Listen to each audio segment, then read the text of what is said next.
The United Arab Emirates has sent more aid supplies to Syria following the earthquake that had devastated the country and neighboring Turkey last week.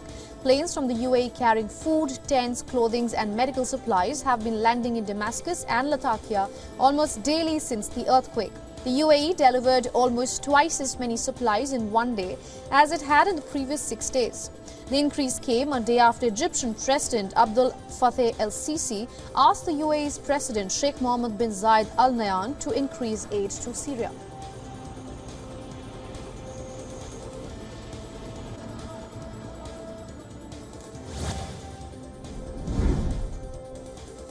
At least 4 people have died in the Cyclone Gabriel weakened and moved away from New Zealand as the country started to assess the damage caused by significant flooding, landslides and high winds that left 3 people dead and displaced thousands from their homes. Residents in hard-hit areas are now being asked to conserve water and food because of fears of shortages after the cyclone forced New Zealand to declare a national state of emergency for only the 3rd time in its history.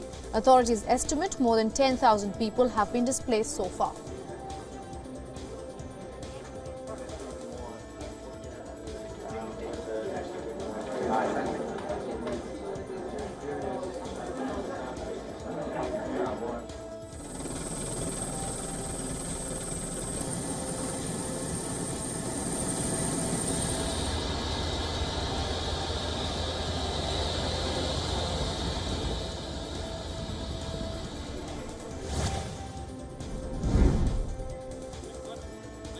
New images and footage have been released by separatists in Indonesia's restive Papua region. The footage shows the New Zealand's pilot who was taken hostage last week. The separatists have pledged that they would not be freed until authorities acknowledge the independence of the area. The pilot who flew a plane operated by the airline Susi Air was abducted by fighters from the West National Liberation Army last week after landing in the remote region of Andua. Mahfud MD, Indonesia's chief security minister, has vowed to ensure and secure Merton's release.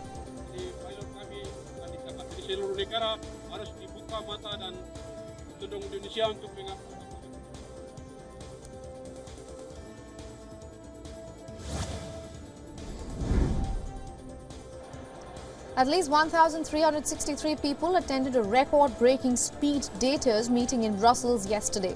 Organizers billed the Valentine's Day event as the world's biggest ever, smashing the previous record of 964 set in Dublin in 2019. The event took place in a cavernous former warehouse which was filled with rows of tables, bright lights and disco music. Participants circulated every 4 minutes, meeting on average 16 people over the course of the evening.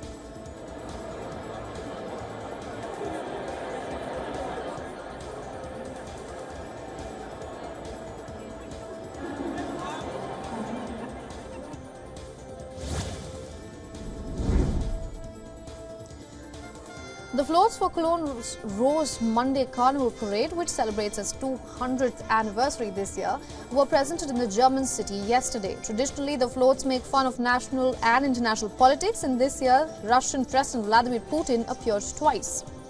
On one float, he is depicted in a socialist fraternal kiss with the devil, on another one as a vampire putting the world through a meat grinder. The Rose Monday Parade is being held for the first time in 3 years after being cancelled in 2021 and 2022 due to the COVID-19 pandemic. Last year, the parade was scrapped in protest against Russia's military actions in Ukraine. Some 12,000 participants and 72 groups will take part in this year's parade, which takes place on 20th February.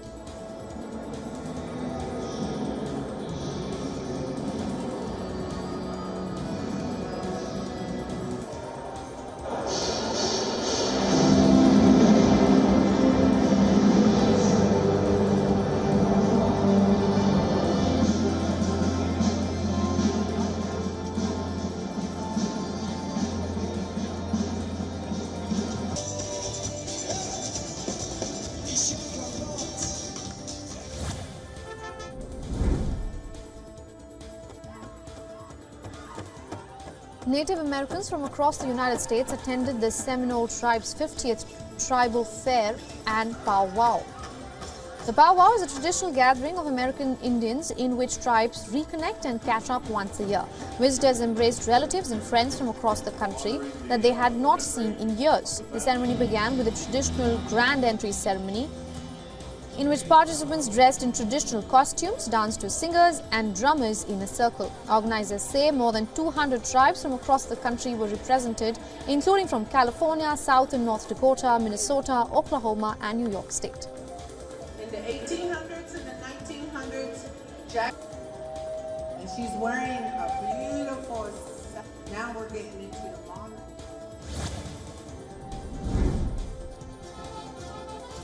Couples from Peru's LGBTQ+ community made the ultimate romantic gesture on Valentine's Day as they got married.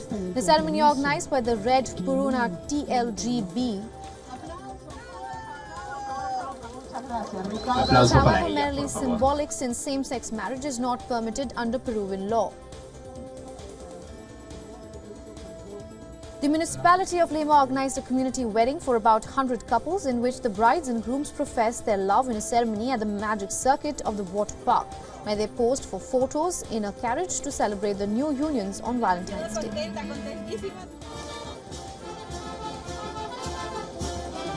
Pues nos daban el permiso para hacerlo el día que ellos querían y manifiestan el compromiso.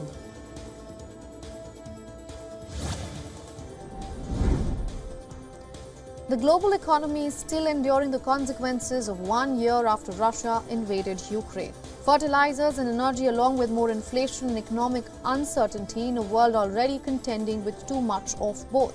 Companies and countries in the developed world have proved surprisingly resilient, but in emerging economies, the pain has been more intense. Like in Nigeria, bakeries have shut their doors, unable to afford the exorbitant price of flour.